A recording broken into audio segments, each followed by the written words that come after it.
For how long will we continue to destroy ourselves and still pretend we are fighting for freedom? For how long will traders wake up every Monday with fear instead of hope? For how long will a whole region be held hostage by people who do not trade, do not farm, do not pay rent, but enjoy the sufferings of others? Let us speak the truth today without fear and without pretending. What is happening in Anambra State and the entire Southeast region is not a protest. It is not sacrifice. It is not resistance. It is economic punishment imposed by force, and everybody knows it. Governor Chachukwu Soludo is on the right track on this matter. Any serious leader who truly cares about the future of his people must confront this madness head on. Any policy decision or action that will finally put an end to this senseless sit at home must be welcomed by every thinking Igbo person. Let us be honest with ourselves. Nobody is sitting at home willingly. Nobody. This sit at home was not negotiated, not voted for, and not agreed upon by traders, artisans, transporters, students, or civil servants. It was imposed, and it was imposed through fear, threat, and violence by IPOB, ESN, and other groups operating under different names. Every Monday, businesses are shut down, not because people shut it, but because people are afraid. Afraid of being attacked, afraid of being killed, afraid of their shops being burned down, afraid of losing what they struggled for years to build. And when these attacks happen, what do we see? Denial, excuses, blame shifting. They destroy properties, kill innocent people, enforce it at home with guns and machetes. And once the damage is done, they come out to say, it was not us, it was hooligans, it was this, it was that. Who are they fooling? Inside Onitsha main market, the reality is clear to everyone who trade there. There are different groups of people. There are IPOB members loyal to Nnamdi Kanu. There are those loyal to Simeon Ebelima. There are Masob members loyal to Rafo Wazirike. And there are many neutral traders who only want peace so they can sell their goods and go home safely. Yet, despite all this division, one thing is clear. This sit at home is enforced by fear. If it was voluntary, markets would open freely. If it was popular, traders would not need threat. If it was for the people, it would not destroy the people. Traders are not politicians. Business people are not activists. They are parents. They are breadwinners. They are people with rent to pay, children to feed, school fees to settle, loans to repay, and apprentices depending on them. Every Monday that market is closed, money is lost forever. Perishable goods spoil, customers go elsewhere, businesses collapse silently, hunger increases, and those enforcing this sit at home do not compensate anyone. They do not pay for destroyed shops. They do not take responsibility for families ruined by their actions. They simply move on to the next Monday. Let us ask a simple question. How does destroying the economy of Igbo land helps the Igbo people? How does shutting down businesses in Aba, Onitsha, Nnewi, Awka, and beyond bring freedom to anyone? How does turning our market into graveyards every Monday helps the cause of justice? The truth is painful, but it must be said. This sit at home has done more harm to Igbos than good. It has weakened our economy.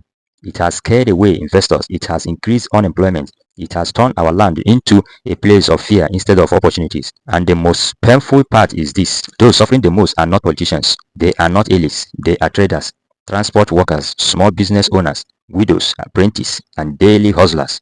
Now we see protests in Anambra State. And let us not deceive ourselves.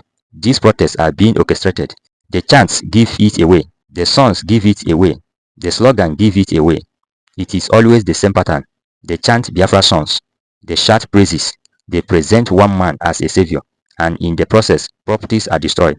That is not peaceful protest. That is intimidation. You cannot claim to be fighting injustice while destroying the livelihood of innocent people. You cannot claim to love the Igbos by setting fire to their businesses. You cannot claim to be a freedom fighter while holding your own people hostage. Enough is enough. Nobody is saying people do not have the right to their opinion. Nobody is saying people cannot support any movement of their own choice, but support must be voluntary, not enforced at gunpoint. If IPOB traders want to sit at home, they are free to do so. If Masob members want to close down their shops, that is their right. If anyone believes in any cause strongly, let them practice it personally. What is unacceptable is forcing everyone else to comply. You do not own the market. You do not own the road. You do not own the lives of traders. The Igbo spirit is built on hard work, enterprise, and resilience. Our people are known worldwide for businesses, innovation, and survival against all odds. Yet today, we are watching ourselves bleeding economically because of internal sabotage. This sit at home is not resistance, it is economic self-destruction. And let us be very clear, many of those giving directives are not even on ground. They do not live with the consequences. They do not feel the hunger. They do not lose goods. They do not bury loved ones. They issue orders and others suffer. That is why Governor Soludo's stance matters. Leadership is not about keeping quiet while people suffer. Leadership is about making difficult decisions for the greater good. Any government that truly wants development must protect businesses, secure lives, and restore confidence. Without security, there is no economy. Without economy, there is no future. Igbo land cannot progress if Mondays are permanently dead days. No serious region can grow when fear controls commerce. No society can move forward when silence is enforced by violence. Our people must wake up. Traders must speak with one voice. Business owners must refuse to be silent victims. This is not about politics, this is about survival.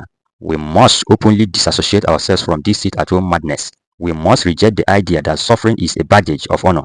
We must reject the narrative that destruction equals sacrifice. The pain this sit-at-home has brought to the Igbo land is real. It is deep, and it must not be allowed to continue. Sympathizing with this destruction does not make anyone a hero.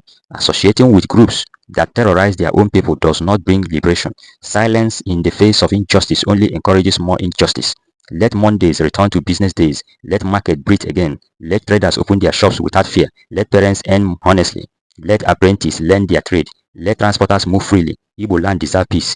Igbo land deserve prosperity. Igbo land deserve better than this endless cycle of fear and loss. May Ali Igbo rise again in dignity and productivity. May our market be full, not empty. May our people choose life, progress, and unity over chaos. This land has suffered enough, and we must say it clearly, loudly, and without apology that this must stop. Ise, Ise, Ise.